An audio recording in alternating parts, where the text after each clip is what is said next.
পারভিন তোকে নিজের কাছেই নিয়ে যেত যদি না তোকে আমরা লিগালি দত্তক নিয়ে আসতাম। সে তোর জন্মদাত্রী। অবশ্যই তোর প্রতি তার ভালোবাসা অসীম।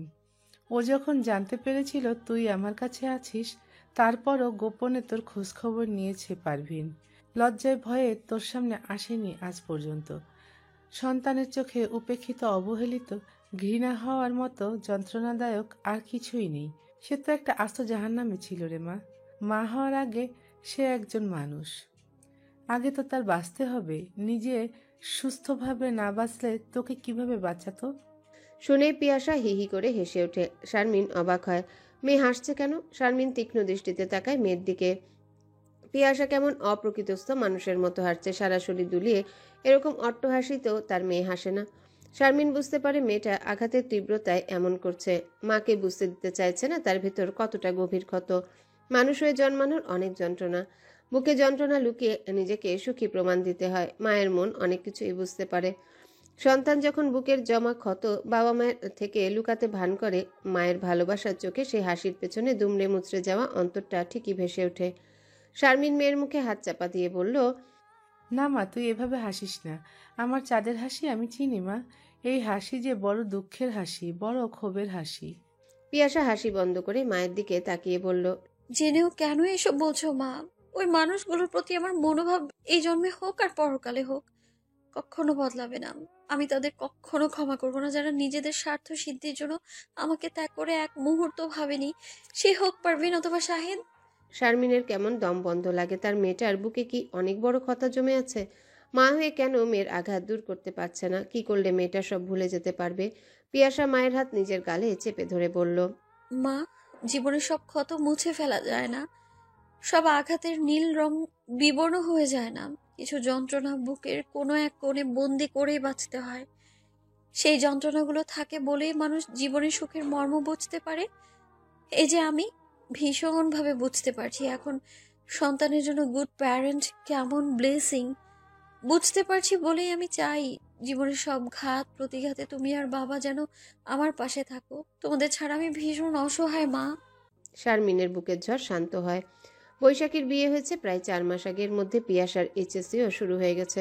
গতকাল পরীক্ষা শেষ হয়েছে। এতগুলো সময় কেটে গেছে, শারমিন মেয়ের কাছে পারভিনের ব্যাপারটা বলবে বলবে করেও বলে উঠতে পারেনি। সিদ্ধান্ত নিয়েছিল মেয়ের এইচএসসি শেষ হলে, মেয়ে যখন চাপমুক্ত থাকবে তখনই মেয়েকে জানাবে। সেই সময়টা এখন এলো। গতকাল পরীক্ষা শেষ হওয়ার পর শারমিন আজকে মেয়ের সাথে সব কথা শেয়ার করলো। সেদিন পিয়াসার কিছুতেই বিয়ে বাড়িতে থাকেনি। বিয়ের দিনই আনোয়ার চৌধুরী মেয়ের অস্থিরতা দেখে বাড়িতে চলে এসেছেন। পিয়াসা উঠে বসে মায়ের গলা জড়িয়ে ধরে বলল, মা, আমি কোচিং এ ভর্তি হব কোথায়? অ্যাডমিশন টেস্টের জন্য তো কোচিং করতে হবে। শারমিনের মাথায় ব্যাপারটা ছিল, মেয়েদের জীবন কত অদ্ভুত। এই যে মেয়েটা এখন অ্যাডমিশন টেস্টের জন্য ঘর ছাড়বে, এরপর আর কি আগের মতো ফিরতে পারবে সব পিছুটান ছেড়ে? এতদিন যেমন নিশ্চিন্তে নির্বিঘ্নে ছুটে এসে বাবার গলা জড়িয়ে ধরত, এরপর কি আর সেই সময় আসবে? পড়ালেখা, ক্যারিয়ার, এরপর একদিন টুক করে বিদায় দিয়ে দিতে হবে মেয়েকে। মেয়েটা অতিথি হয়ে যাওয়ার সময় যেন ঘনিয়ে আসছে।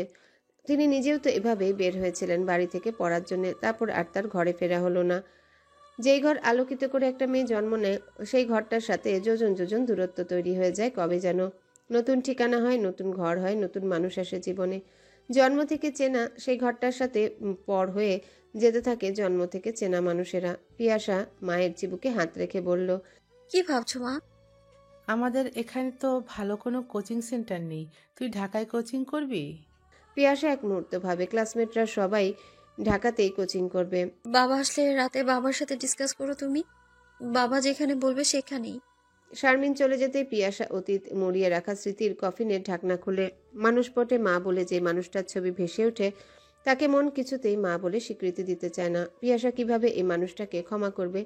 সেই দুঃসহ রাতটা পিয়াসা যেভাবে কাটিয়েছে সেই কথা মনে পড়লে পিয়াসার আত্মা কেঁপে ওঠে। পিয়াসা চোখ বন্ধ করে বলে, যাদের দেয়া আঘাতে আমার রুহ পর্যন্ত যেই কেঁপে উঠেছিল, তারা যতই পরিস্থিতির শিকার হোক, আমি কখনো তাদের ক্ষমা করব না। কত মানুষই তো সন্তানকে আগলে ধরে সব ঝড় মোকাবেলা করে, এভাবে যে ফেলে যেতে পারে সে কখনোই আপন ছিল না। সেই রাতে পিয়াসা প্রতি মুহূর্তে কেঁপে উঠেছিল। মায়ের চিন্তা, সাপের ভয়, ভুলুর ভয়, সে সব পিয়াসা কি করে ভুলবে? ক্ষমা করার মতো মহৎ পিয়াসা কখনো হতে চায় না। শেষ বিচারের দিনও পিয়াসা আল্লাহকে বলবে, আল্লাহ এই মানুষগুলোর দেওয়ার যন্ত্রণা আমার রূপ পর্যন্ত পৌঁছে গিয়েছিল। সে সময় আমি সহ্য করেছি আল্লাহ। আজকে যেন তোমার ওই হাসরের ময়দান সহ্য না করে। যারা এত নির্মমভাবে তাকে ক্ষতবিক্ষত করেছে তাদের জন্য পিয়াসা এক ফোঁটা সহানুভূতি অনুভব করে না। নিজেকে পাথর করতে অনেক কষ্ট হয়েছে পিয়াসার, আর ভাঙবে না সে, কিছুতেই না। হতে পারে তিনি ভীষণ বাজে পরিস্থিতিতে ছিল, কিন্তু পিয়াসা নিজে কি ভালো পরিস্থিতিতে ছিল তা কি ভেবেছে? সেই ঝড়ের রাতে ভুলুর আক্রমণ থেকে পিয়াসা যখন পালিয়ে এসেছিল সেই দুঃস্মৃতি এখনও পিয়াসাকে তাড়া করে। সব কি এত সহজে ভুলে যাওয়া যায়? তিনি যেমন নিজের পরিস্থিতির শিকার, পিয়াসাও তেমন। তার পরিস্থিতি যদি তাকে পিয়াসার থেকে দূরে যেতে বাধ্য করেছে, তাহলে পিয়াসার পরিস্থিতিও তাকে ক্ষমা না করতে শিখিয়েছে। তাদের দুজনের জীবনে ছিল সবচেয়ে বড় ভিলেন তাদের ভাগ্য। তাছাড়া এখন তিনিও নিজের জীবনে ভালো আছেন, পিয়াসাও বাবা মাকে নিয়ে ভালো আছে। কারো জীবনের ছায়া কারো উপর নেই। সেখানে পিয়াসা তাকে ক্ষমা করুক আর না করুক, তাতে তার কোনো অসুবিধা হওয়ার কথা না। পিয়াসা তার জীবনে হারিয়ে যাওয়া সেই অধ্যায়, যে অধ্যায় তার জীবনের পরীক্ষার সিলেবাসের বাইরে। জীবনে চলার পথ যখন আলাদাই হয়ে গেছে আজীবনের জন্যে, সেখানে ক্ষমা করুক আর না করুক কার কি। রাতে খাওয়ার টেবিলে বাবা মেয়ে একত্রিত হয়। পিয়াসা বাবার দিকে তাকায়। বাবাকে ভীষণ ক্লান্ত লাগছে। বাবার হাতের উপর হাত রেখে বলল, কি হয়েছে বাবা? এমন লাগছে কেন তোমায়? আনোয়ার চৌধুরী মেয়ের মাথায় হাত রেখে বলল, তুই কোচিংয়ের জন্য দূরে চলে গেলে আমি কিভাবে বাঁচবো বাবা? তুই ছাড়া যে আমার এই ঘরে অন্ধকার হয়ে যাবে। পিয়াসা হেসে বলল, পড়তে যাচ্ছি বাবা, আজীবনের জন্য তো যাচ্ছি না। তোর সিরাজ আঙ্কেলের সাথে কথা বলছি বুঝলি। তোর মা আমাকে বিকেলে জানিয়েছে। তখনই তোর আঙ্কেল কল করে। কথায় কথায় আমি জানাই তোর কোচিংয়ের কথা। তুই ঢাকায় কোচিং করবি, ওদের বাসায় থেকে কোচিং করবি। তোকে হোস্টেলে দিলে আমি অস্থিরতায় নিঃশ্বাস নিতে পারবো না। তোর দেখাশোনা করার কেউ থাকবে না। শারমিন গ্লাসে পানি ঢালতে ঢালতে বলল, এটা তো সবচেয়ে ভালো সিদ্ধান্ত। আমিও নিশ্চিন্ত থাকতে পারবো তোকে নিয়ে। কি খাচ্ছিস না খাচ্ছিস, কেমন আছিস, সব দেখার জন্য রজনী আছে। তা না হলে অন্য কোথাও থাকলে কে তোর যত্ন নিবে? পিয়াসার মাথায় আসমান ভেঙে পড়ে। আবার ওই বাড়িতে যেতে হবে? পিয়াসার চোখের সামনে সেই দিনটার স্মৃতি ভেসে ওঠে। হলুদ একটা লেহেঙ্গা পরে পিয়াসার বাবা মায়ের সাথে প্রথম আশারদের বাড়ি বেড়াতে যায়। পিঙ্কির সাথে পিয়াসার ভীষণ ভাব হয়ে যাওয়ায় পিঙ্কি পিয়াসাকে নিয়ে ছুটে যায় ছাদে তাকে কবুতর দেখানোর জন্যে। এত কবুতর দেখে পিয়াসার ভীষণ আনন্দ হয়। পিঙ্কি পিয়াসাকে ছাদে রেখে নিচে আসে। পিয়াসা যখন নিচে হয়ে বসে কবুতরকে আদর করছিল, মীরা এসে এক ফাঁকে উপর হয়ে বসে থাকা পিয়াসার লেহেঙ্গার টপসের ফিতা কেটে দেয়। পিয়াসাকে যে ওরা তিন বোন ভীষণ অপছন্দ করে পিয়াসার তা বুঝতে বাকি ছিল না। আশার পিয়াসার সামনে বসেই কবুতরকে খাবার দিচ্ছিল। সেই মুহূর্তে দুর্ঘটনাটা ঘটে। টপস অনেকটা নেমে আসে গলা দিয়ে, পেছনের বাঁধন ছিঁড়ে যাওয়ায় আশার তাৎক্ষণিক উঠে সরে যায়। পিয়াসার খেয়াল হয় কিছুক্ষণ পরে। ভয়ে আতঙ্কে পিয়াসা ছুটে নেমে আসে ছাদ থেকে। কেউ জানে না কি ভীষণ লজ্জা অপমানের মুখোমুখি হয়েছে পিয়াসা সেদিন। লজ্জায় মাটির সাথে মিশে যেতে ইচ্ছা করছিল তারপর থেকে আশারকে পিয়াসা ভীষণ ভয় পায়। অথচ এখন কিনা তাদের বাসায় গিয়েই থাকতে হবে। পিয়াসার বুকের ভেতর দ্রিম দ্রিম করে। কি করবে? সকালবেলায় আশারের সাথে পিয়াসার দেখা হয়ে গেল। আনোয়ার আঙ্কেল পিয়াসাকে নিয়ে এসেছেন। মায়ের কাছে আশার গত রাতে শুনেছিল পিয়াসা আসবে, এখান থেকে কোচিং করবে। আশার পিয়াসাকে দেখে ভাবলো এখন থেকে তার বাড়িতে থাকা কমিয়ে দিতে হবে। এমনিতেও আশার বাড়িতে কম থাকে রাজনৈতিক কারণে। প্রায়ই তাকে বাড়িতে ফিরতে হয় 1টার দিকে। সকালে বের হয়ে রাতে বাড়ি ফিরে আসার। পিয়াসা নিশ্চিন্তে থাকতে পারবে। তার জন্য মেয়েটা অস্বস্তিতে পড়ুক, এটা আশার কখনোই চায় না। অ্যাজ এ জেন্টেলম্যান সে চায় এই মেয়েটা নিশ্চিন্তে তার পোষা কৈতরের মতো ঘুরে বেড়াক এই বিশাল বাড়িটার আনাচে কানাচে। নিজের ভাবনায় নিজেই হেসে ফেলে আশার। কৈতর, কি কিউট বিশেষণ। এই মেয়েটাকে কৈতর বলেই ডাকবে কোনো একদিন। দেখা যাবে কেমন রিয়েক্ট করে সে তখন। নিশ্চয়ই আশারের মাথা ফাটিয়ে দিবে। নিচতলা সদর দরজার পাশের বড় রুমটা পিয়াসার জন্য গুছিয়ে রেখেছে রজনী। নার্গিস তীক্ষ্ণ দৃষ্টিতে তাকিয়ে থেকে মহুয়া বেগমের কাছে গেল। মহুয়া বেগমের চুলে ঝুনি তেল মালিশ করছে। নার্গিস থমথমে সুরে বলল, সব সময় দেখছি মেহমান কেউ আসলে পেছনের দিকে রুমে থাকে, তাহলে এবার সামনের রুমে কেন আম্মা? আরামে মহুয়া বেগমের চোখ লেগে এসেছে। নার্গিসের গলার স্বর তার কাছে ভীষণ বিরক্তিকর লাগলো, কিন্তু কথাটা ভীষণ গুরুতর। রজনী তার সাথে কথা না বলে তার বান্ধবীর মেয়েকে ওই রুমে থাকতে দিচ্ছে। এই সংসারের হর্তাকর্তা তিনি এখনো। সবকিছু এখন তার নামে। তিনি যা বলবেন তাই শেষ সিদ্ধান্ত। সেখানে রজনী কি নিজেই মতামত দেওয়ার সিদ্ধান্ত নেওয়া শিখে গেছে? তার মানে কি এখন আর তার দাম থাকবে না? মহুয়া বেগম শটান হয়ে বসলেন। জুনিকে বললেন, যা রজনীকে ডেকে আন। ঝুনির ভীষণ বিরক্ত লাগলো। ছোট ভাবি মানুষটার মনের ভিতরে এমন কুসকুসে কালা কেন? নিজের ভালা ছাড়া কারো ভালা চায় না। রজনী রান্নাঘরে পিয়াসার জন্য খাবার রেডি করছে। শারমিনের মেয়েটা এত মিষ্টি, রজনীর ইচ্ছা করে বুকের সাথে মিশিয়ে রাখে। ঝুনি এসে বলল, চাষি আপনারে যাইতে বলছে। রজনী এক মুহূর্ত ভেবে বলল, আবার কি হয়েছে? কি আর হইব, কাল লাগেনি গিয়া 20 সাইড আইছে। জান গিয়া শোনেন, আমি ও জানিয়ে আইতাছি। রজনী কিছু বুঝতে পারল না। ঝুনিকে বলল, পিয়াসাকে খাবারটা দিয়ে আয়। রজনী শাশুড়ির রুমে ঢুকে দেখে রুমে শিরিন বসে আছে মায়ের পাশে, তার হাতে পানের বাটা। রূপার এই পানের বাটাটা তারিন পাঠিয়েছে। রজনী জিজ্ঞাসা করলো, আমাকে ডেকেছেন? হ্যাঁ, ডাকছি। কি করতেছিলা? পিয়াসার জন্য খাবার বানাচ্ছিলাম। ও সব খাবার খায় না, খুব বাজগোজ করে খাবার নিয়ে।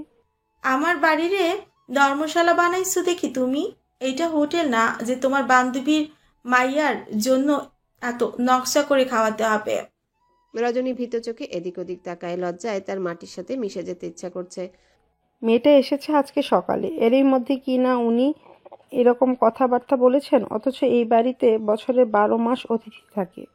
অতিথি ছাড়া ও নার্গিসের 2 মামাতো ভাইয়ের ছেলে মেয়েও থাকছে। বছর 2 হলো। তারিনের ফুফু শাশুড়ি এক ডিভোর্সি মেয়েও থাকছে। কারো বেলায় তো কোনো কথা হয়নি, বরং মুহা বেগম নিজে সব সময় বলেন তাদের হচ্ছে জমিদার বংশ। জমিদার বাড়িতে এরকম অতিথি থাকেই। যত বেশি অতিথি তত বেশি গৌরব, তত বেশি সম্মান। সেই তিনি আজ পিয়াসা আসতে না আসতে এরকম কথা বলছে। আশার বাহিরে বের হবে এমন সময় ঝড়ের গতিতে ঝুনি খালা গিয়ে বলল, মামা জলদি চলেন, 20 নামাইতে হইব। আশার হতবাক হয়ে বলল, কিসের বিষ খালা? আপনার ছোট আম্মার তো তার সব 20 সাইড আইছে চাষি আম্মার গায়ে। এখন আপনি না গেলে আপনার দাদির 20 নামাইব কে? বড় ভাবি ডাইক্কা নিয়ে গেছে, 20 নামাইব বড় ভাবির উপর। আশারের চোয়াল শক্ত হয়ে যায়। হাতের ঘড়িটা খুলে রেখে আশার দাদির রুমে গেল। রজনী ভয় পাচ্ছে আশার যদি কিছু জানতে পারে তাহলে আজকে আবারও অশান্তি হবে। রজনীর ভয় সত্যি হলো। আশার রুমের দরজায় দাঁড়িয়ে বলল, এই কথাটা এবারে কেউ বুঝতে চায় না। কারো লাগে মিনিকের চালের ভাত, আবার কারো লাগে আতপ চালের যাও ভাত, আবার কেউ কেউ লাল চালের ভাত। আমার মা হয়েছে এই বাড়ির বাবুসি, শুধু ফরমাস খাটাই তার কাজ। মহুয়া বেগম গোমরা মুখে বলল, তোর এখানে কি কাম? কেন আইসস? রজনী ছেলের দিকে তাকিয়ে বলল, তুই যা এখান থেকে, আমি তোর দাদির সাথে কথা বলছি। আমার সামনেই কথা হোক। মহুয়া বেগমের মাথায় আগুন জ্বলছে। এ তো ছেলেটা বড় বেয়ারা ঘাড়তেরা, অথচ নির্জন নীরব, কত ভদ্র ছেলে। মহুয়া বেগম আশারের দিকে না তাকিয়ে বলল, সামনের দিকে দরজার সাথে বড় রুমটা পরিষ্কার করে রেখো। ওই রুমে গ্যারাম থেকে আমাদের অতিথি আসবো। রজনীর গলা শুকিয়ে যায়। মহুয়া বেগমের আসল উদ্দেশ্য যে এটাই রজনী ভালো করেই বুঝতে পারে, তাই শান্ত সুরে বলল, ওই রুমে পিয়াসা থাকবে আম্মা। পিয়াস ওই রুমে থাকবো কেন? ওরে নার্গিসের মামাতো ভাইয়ের মেয়ের সাথে ওই রুমে থাকতে বলো।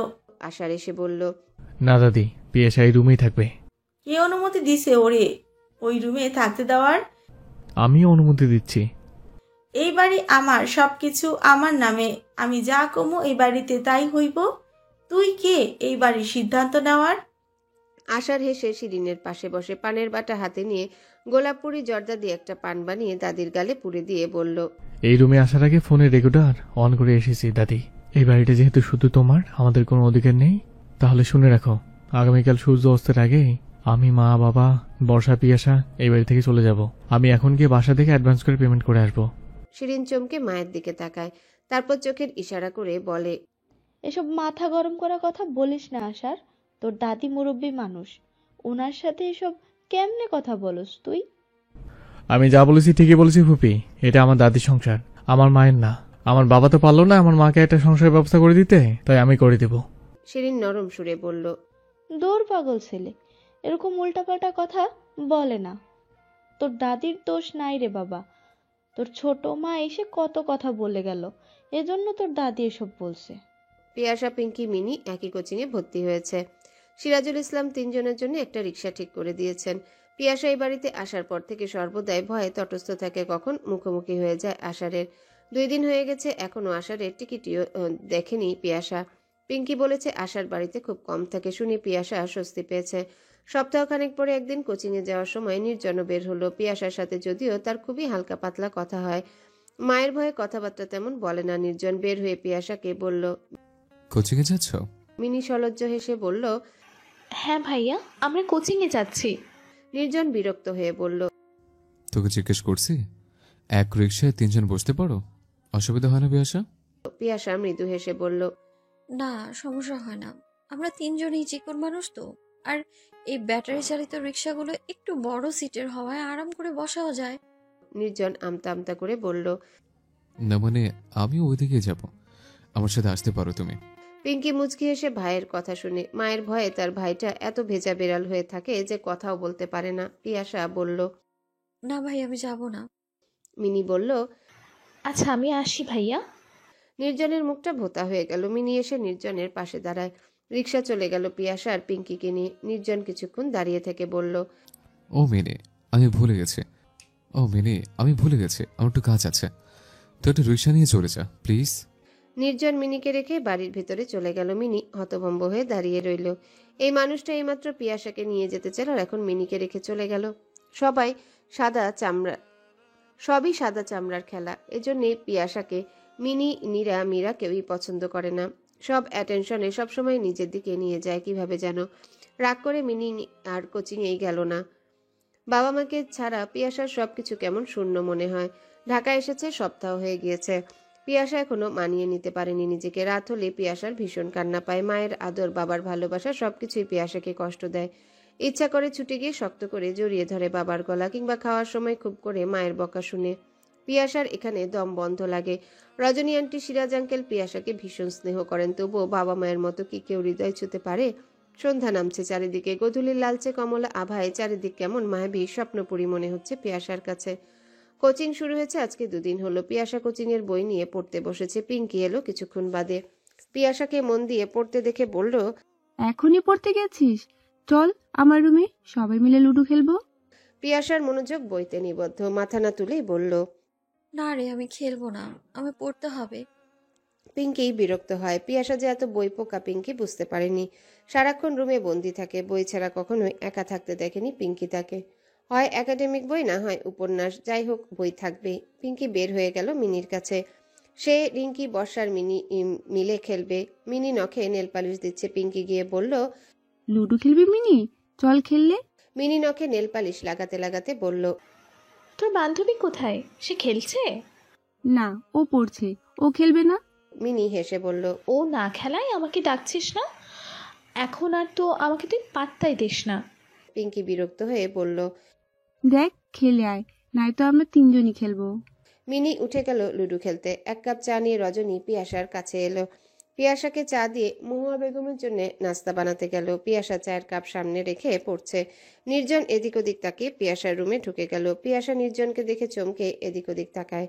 এখানে আসার পর থেকে পিয়াসা বুঝে গেছে এই বাড়িতে নার্গিস আন্টি, শিরিন আন্টি আর দাদু কেউই তাকে পছন্দ করে না। কেউ তাকে মুখ ফুটে কিছু বলেনি যদিও, কিন্তু ব্যবহারের দৃষ্টিভঙ্গিতে অনেক কিছুই প্রকাশ পায়। এজন্য পিয়াসা ঠিক করলো পিঙ্কির সাথেও কম মিশবে এখন থেকে। পিঙ্কি তার সাথে কথা বলতে এলে নার্গিস আন্টি কেমন বাঁকা দৃষ্টিতে তাকায়। এই ছোট্ট ব্যাপারটায় পিয়াসা ভীষণ কষ্ট পায়। নির্জন ভেতরে এসে চেয়ার টেনে বসলো। তারপর মুচকি হেসে বলল। কেমন আছো পিয়াসা? জি ভালো। আপনি এখানে এই সময়? নির্জন অস্বস্তিতে পড়ে। পিয়াসা কি সে আশায় বিরক্ত হচ্ছে? কোনো সমস্যা পিয়াসা? না, সমস্যা না, এখন তো আমার পড়ার সময়। আর আপনি আমার রুমে এলেন এই সময়? আপনি তো ব্যস্ত থাকেন। না না, আমি ব্যস্ত থাকি না। আমি তো আছের মানুষ, ব্যস্ত থাকি আমাদের আশার। আমি শুধু খাই, ধাই, ঘুরি। পিয়াসা আর কিছু বলল না। নির্জন উঠে দাঁড়িয়ে বলল। আচ্ছা, কোনো কিছু লাগলে, কোনো প্রবলেম হলে আমাকে বলিও। জি আচ্ছা। নির্জন চলে গেল। পিয়াসা হাঁপ ছেড়ে বাঁচল যেন। ওনার মা দেখে ফেললে ভ্রু কুচকে তাকাবে পিয়াসার দিকে। পিয়াসার এসব কিছুতেই ভালো লাগে না। রাতের খাবার ঝুনি খালা নিয়ে এলো। এই একটা মানুষকে দেখলে পিয়াসার মন ভালো হয়ে যায়। ভীষণ মজার একজন মানুষ। পিয়াসাকে খেতে দিয়ে সবসময় পাশে দাঁড়িয়ে থাকে। পিয়াসা খেতে খেতে বলল। আপনি কখন খাবেন খালা? আমার খাওয়ানোর সময় রাত 10টায়। সিরিয়াল সাইরা আরাম কইরা বইসা খামু। পিয়াসার খাওয়ার পর ঝুনি খালা চলে গেল। পিয়াসা অনেকক্ষণ ধরে পড়ল রাতে। পড়ার মধ্যে শুনতে পেল কলিং বেল বাজছে। 1 বার 2 বার 3 বার অনেকবার বাজতে লাগলো কলিং বেল। পিয়াসা অস্বস্তিতে পড়ে। এই সময় আশার বাসায় ফিরে প্রতি রাতে রজনী আন্টি জেগে বসে থাকে শুধুমাত্র দরজা খোলার জন্য, কিন্তু আজকে কেন জানি আন্টি নেই। অনেকক্ষণ ধরে বেল বাজার পরও যখন কেউ আসেনি পিয়াসা উঠে যায় দরজা খোলার জন্যে। নিজেকে নিজের সাহস দেয় যে কোনো অসুবিধা হবে না, সে দরজা খুলবে, তারপর 4G স্পিডে ছুটে রুমে ঢুকে যাবে। আশার তার দিকে ভালো করে তাকানোর সুযোগও পাবে না তাতে। যেই ভাবা সেই কাজ। পিয়াসা দুরু দুরু পায়ে এগিয়ে যায়, তারপর দরজা খুলতেই তার কোলে এসে পড়ে একটা ফুলের তোড়া। ছুটে পালানোর আগে চমকে ওঠে পিয়াসা। আশার পিয়াসাকে দেখে অবাক হয়। পিয়াসা দরজা খুলেছে, পিয়াসাকে উদ্দেশ্য করে বলল, হ্যালো বন্ধুরা, পরবর্তী পার্ট খুব তাড়াতাড়ি আসবে, তো সবাই অপেক্ষায় থাকো। আর চ্যানেলটি যারা এখনো সাবস্ক্রাইব করোনি তারা পরবর্তী পার্ট দেখার জন্য চ্যানেলটি সাবস্ক্রাইব করে রেখো। ধন্যবাদ সবাইকে, আমাদের সাথেই থেকো।